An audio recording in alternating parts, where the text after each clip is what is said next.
하늘과 땅, 무의의 지혜, 노자 도덕경 5장이죠. 이른바 수중장, 도를 지키는 장이라고 하는데요. 네, 맞습니다. 상당히 함축적인 내용이 많죠. 이 장을 보면 뭐랄까 하늘과 땅의 그 무심함에서 시작해서 결국에는 중심을 지키는 것의 중요함으로 이렇게 딱 이어지는 흐름이 그럼 첫 구절부터 볼까요? 천지불인하여 이만물이 추고하고 천지불인 이만물 위추고 직역하면 하늘과 땅은 어질지 않아서 만물을 지푸로 만든 개, 즉 추구처럼 여긴다 이건데요. 여기서 불인하니까 좀 나쁜 뜻인가 싶기도 하고요. 아, 그게 그렇죠. 근데 여기서 불의는 우리가 흔히 생각하는 인자하지 않다거나 잔인하다 이런 뜻이라기보다는요. 어떤 감정적인 편애나 의도적인 개입이 없다. 뭐 이런 중립적인 의미에 더 가깝다고 봐야 합니다. 아, 감정이 없다, 편애가 없다. 네, 그렇죠. 자연현상을 생각해 보시면 쉬워요. 하늘이 비를 내릴 때 뭐 착한 사람 밭에만 더 많이 내려주고 그런 거 아니잖아요. 하하, 그렇긴 하네요. 그냥 조건이 맞으면 내리는 거죠. 맞습니다. 만물을 그냥 자연의 순리대로 그 법칙대로 대할 뿐이라는 거죠. 추구라는 것도 아, 그 제사 때 쓰는 집 인형 말씀이시죠? 네, 맞아요. 제사 지낼 때는 아주 귀하게 다루다가 끝나면 그냥 미련 없이 버려지잖아요. 만물 역시 어떤 특별한 목적이나 대우를 위해서 존재하는 게 아니라 그냥 자연의 큰 흐름 속에서 제 역할을 하고 사라지는 존재다. 뭐 이런 걸 상징하는 거죠. 하늘과 땅이 거기에 특별한 의미 부여를 안 한다는 거예요. 그렇군요. 어떤 의도나 감정 없이 그냥 법칙대로 흘러가게 둔다. 그 시각을 이제 다음 구절에서는 성인에게 적용하는 것 같아요. 네, 바로 이어지죠. 성인 불인하여 이 백성의 축으로다. 네, 이것도 같은 맥락입니다. 이상적인 통치자, 즉 성인 역시 하늘과 땅의 그런 불인함을 본받는다는 거예요. 성인도 백성들한테 감정적으로 대하거나 막 일부러 은혜를 베풀거나 하지 않는다. 그렇죠. 백성들을 뭐 하찮게 여긴다 이게 절대 아니고요. 오히려 불필요한 간섭 없이 그들 스스로 자신의 본성대로 잘 살아가도록 내버려 두는 것.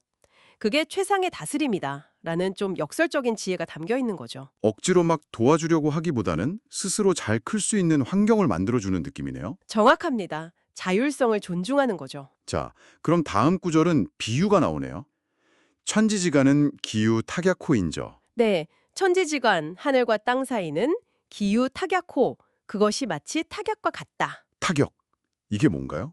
아, 이건 옛날 대장간에서 쓰던 풀무를 말합니다. 바람을 불어넣는 도구고요. 아, 풀무. 아하, 그럼 이 세상 하늘과 땅 사이가 풀무와 같다는 비유군요? 네, 그렇습니다. 그 공간이나 작용 원리가 풀무 같다는 거죠. 그럼 바로 다음 구절이랑 연결해서 이해해야겠네요.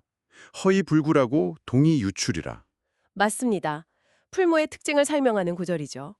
허이불굴, 그 속은 텅 비어 있지만 슈, 그 작용은 다함이 없다, 불퀴.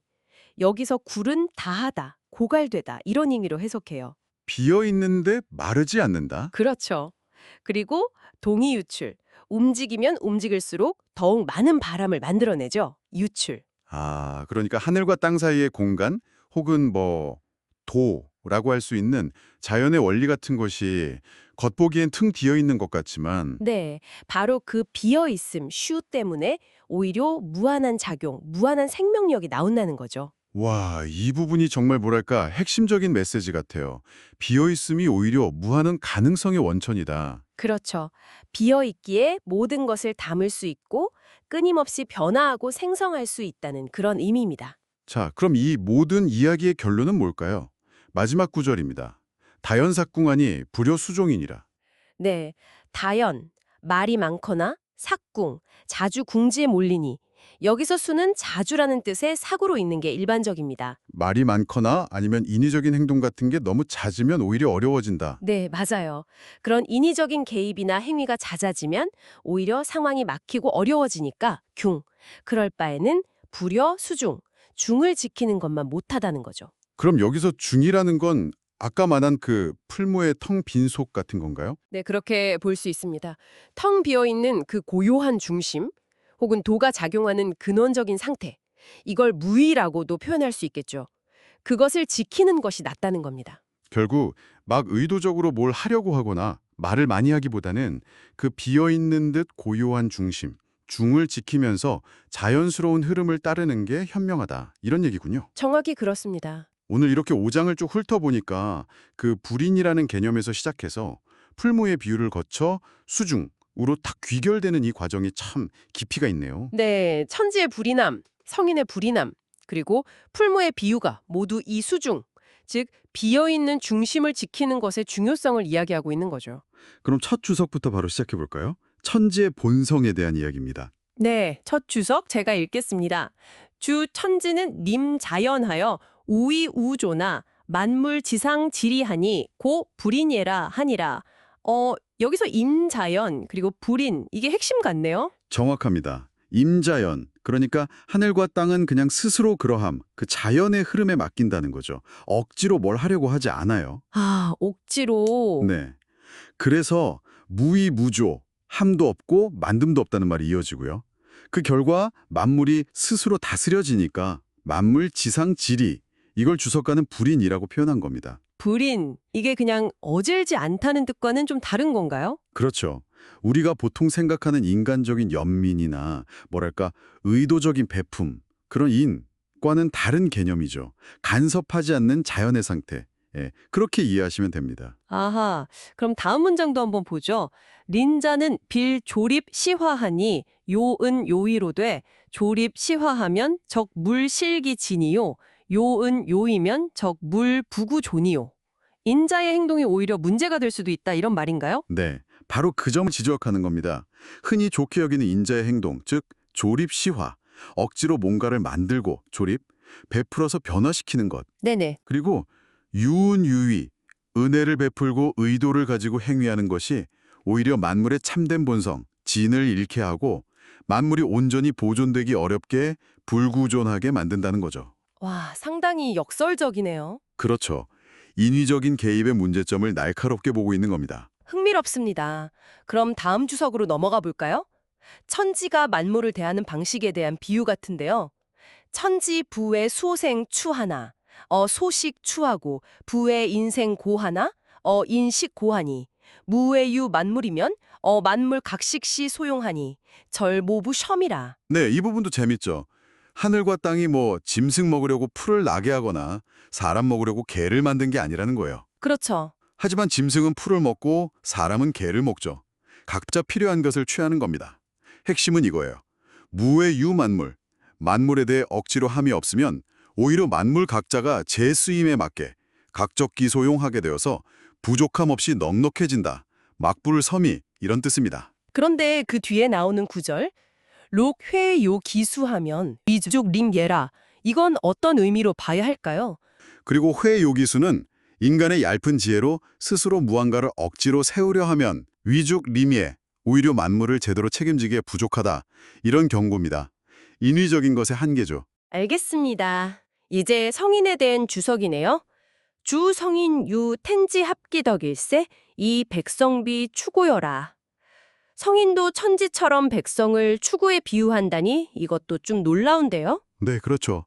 여기서 중요한 전제는 성인여 텐지합기덕입니다. 성인의 덕이 천지의 덕과 합일한다. 같다는 거죠. 아, 덕이 같기 때문에. 네. 그렇기 때문에 천지가 불이 나듯 성인도 감정이나 인위적인 의도를 가지고 백성을 대하지 않는다는 겁니다. 백성을 함부로 여긴다는 뜻이 절대 아니고요. 아, 그게 아니군요. 네. 오히려 자연스러운 질서에 맡겨서 스스로 잘 다스려지도록 하는 그런 차원의 이야기입니다. 이해가 됩니다. 다음은 그 유명한 찬지지간 기유탁약호에 대한 주석이군요. 주 톡은 패톡이요. 약은 럭약이라. 톡약주중은 공동하여 무종오이라. 톡약이 풀무나 필이라고요? 네, 주석과는 그렇게 봤습니다. 톡은 풀무, 그 발업 넣는 도구 있죠? 그걸 배탁이라고 했고 약은 악기인 필이, 악약으로 풀었어요. 뭐 요즘엔 둘 다 풀무로 보기도 합니다만 아, 네. 중요한 건 그 둘의 공통점이에요. 속이 텅 비어있고 공동, 어떤 감정이나 의도적인 작용, 위가 없다, 무정우위라는 거죠. 비어있다는 게 핵심입니다. 그래서 그 다음 구절이 고 슈어리 부덕궁구라고 동어 불억결진이라 이렇게 이어지는군요. 비어있기 때문에 다함이 없다. 맞습니다. 허이부덕 궁굴, 비어 있어서 다하여 굽히거나 멈추지 않고 부덕궁굴. 여기서 굴은 다하다 고갈되다는 뜻으로 봐야 해요. 아, 다하다. 궁핍할 때 그 궁이랑 비슷하게요? 네, 네, 그렇죠. 궁굴은 다해서 없어진다는 뜻이고요. 또 동의불가갈지냐, 움직여도 결코 다 써서 없어지지 않는다. 텅 빈 공간의 무한한 가능성, 그걸 이야기하는 거죠. 이어지는 주석도 같은 맥락으로 보입니다. 텐지지중은 당년 님 자연이라 고 불가드거 경이 요록 타격여랴. 하늘과 땅 사이의 공간도 이 풀무나 피리 같다. 그렇습니다. 하늘과 땅 사이의 공간 역시 탕연, 텅 비어서 스스로 그러함, 즉 자연에 맡겨져 있기 때문에 그 작용이 다할 수 없는 것, 불가드거 경이 마치 타격과 같다는 설명이죠. 비어있음의 힘을 계속 강조하고 있습니다. 자, 이제 마지막 단락. 다연삭공 불효 수중에 대한 주석입니다. 주유 위지하면 적 유실지여이라 물 비키회하고 시촉히 연하니 기회 부지하고 기연 분리하여 비경지 수여해라. 말이 많으면 자주 막힌다는 원문에 대해서 주석은 하면 할수록 잃는다, 이렇게 풀이하네요. 네, 다연삭궁에서 삭은 자주라는 빈도를 나타내는 부사죠. 주석은 유의지 즉 유실지어이를 강조합니다. 억지로 무언가를 하면 할수록 유위지 도리어 더 많이 잃게 된다는 거죠. 왜 그렇게 되나요? 주석에 따르면 만물은 그런 인위적인 지의 회해를 피하고 일은 말과 어긋나게 된대요. 촉기연. 그러니까 그 지혜는 도움이 안 되고 기회부재. 그 말은 이치에 맞지 않아서 기연분리. 결국 반드시 자주수. 막히게 된다. 비경지 수여해라. 이렇게 설명합니다. 아, 그럼 그 대안인 수중, 중심을 지킨다는 건 어떤 의미로 봐야 할까요? 마지막 주석인데요. 타격어 수중하면 적 무궁진하니 기기리무면 적 모불이하니. 네, 이 부분이 결론이죠. 풀모와 피리가 그 비어있는 중심의 이치를 지키면 수중, 다함이 없는 것처럼 사람도 기기인물, 즉 자신을 버리고 만물에 맡기면 다스려지지 않음이 없다. 모불이라는 겁니다. 비어있는 중심, 그 중을 지키는 것이 핵심이라는 거죠. 마지막 비유가 정말 인상 깊네요. 요 토격해 이의여 위생여면 절 부족이 공 최저지 초여라. 풀무나 피리가 스스로 소리를 내겠다는 의지를 가지면 오히려 부는 사람의 요구를 만족시킬 수 없다니요. 바로 그겁니다.